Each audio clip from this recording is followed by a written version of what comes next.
I was in high school, I was a big-time underachiever. I had a stunning 2.5 GPA that I was very proud of. But I liked hanging around serious students, though, because it made me feel a little bit smarter. I dated a lot of national merit scholars. I liked guys with really big SAT scores. That was my type. Guys who read a lot of serious literature and saw a lot of serious films that they would drag me to for my intellectual betterment.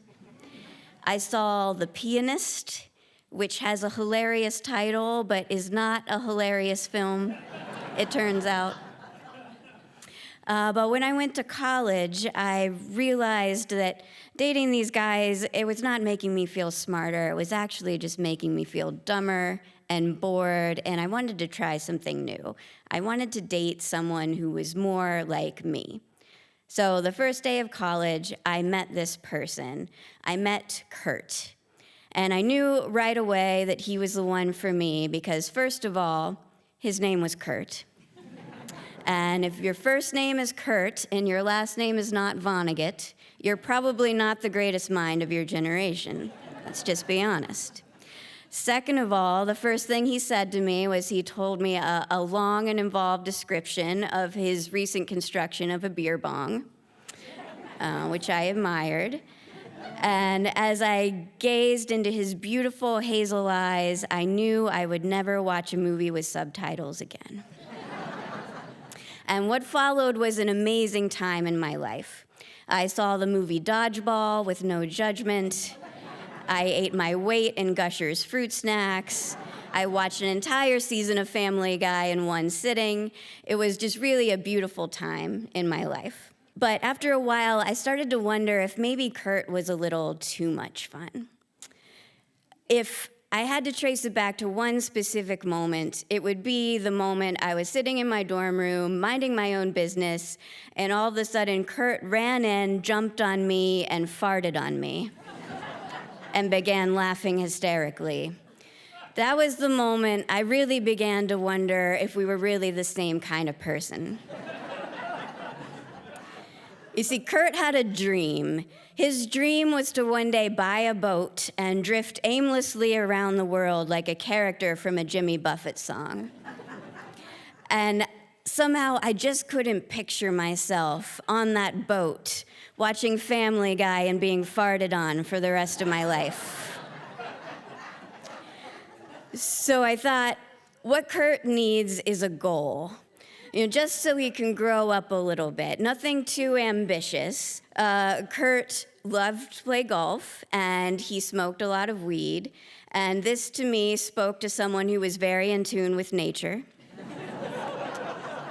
And so I suggested this to him, and he good-naturedly agreed, and he changed his major to environmental studies.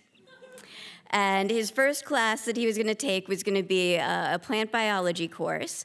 And just to help him get started, I said I would take it with him. It was called Plant Biology 101, Plants and People. So the first day of class, we sit down, our professor walks in. He is dressed head to toe like a lumberjack. Red flannel shirt, boots, he's got the suspenders, he's actually carrying an axe. And we keep waiting for him to bring it up at some point during class. He never brings it up. The next day he comes to class, he's got a new lumberjack outfit on, same axe, again, never brings it up. And the next day, and the next day. And we really want to ask him, but we're all too worried that he might be insane, so we never do. But after a while, I stopped thinking about the axe, which he just sort of casually lays on the podium while he lectures. And I start listening to what he's talking about. And he's talking about forest fragmentation, which is something that happens when people move into the suburbs. When people move into the suburbs, forest gets cut up into little chunks, which means animals start to wander outside the forest and into human territory. And it means there's less interior forest and there's more edge forest, which means there's more light and wind and pollution permeating the forest, which changes the conditions and makes it uninhabitable for some species. trees, and I had never known about any of this before, and it's totally blowing my mind. And I look over at Kurt to see if he is similarly shocked, and he is either stoned or asleep with his eyes open. It's hard to tell. But our big project in this class is we're supposed to get an aerial photo of our hometown from the year we were born and an aerial photo of our hometown from the present day and compare the forest cover and how it's changed. And Kurt decides that it's too much trouble to even get the aerial photos. He's just gonna make up all of the numbers for his project and go back to watching Family Guy.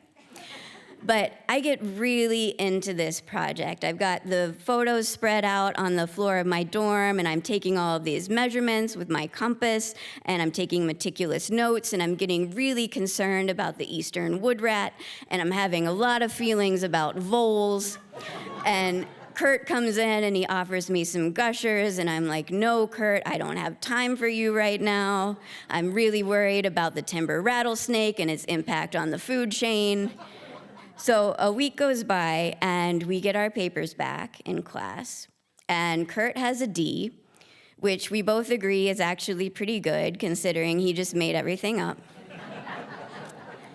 And I get my paper back, and to my surprise, scrawled across it in red ink is, "You have a future in this." And I'm totally stunned because nobody has ever told me I have a future in anything, much less plant biology, of all things. My professor was wrong, I'm sorry to tell you. I am not speaking to you today as a plant biologist. I did not have a future in plant biology, but I also did not have a future on Kurt's boat. I was not meant to drift aimlessly, it turned out. And so after college, I moved to New York, and I started a nonprofit organization called the Story Collider that helps scientists talk about their work in a way that gets people as excited about science as I got in my professor's class. Thank you.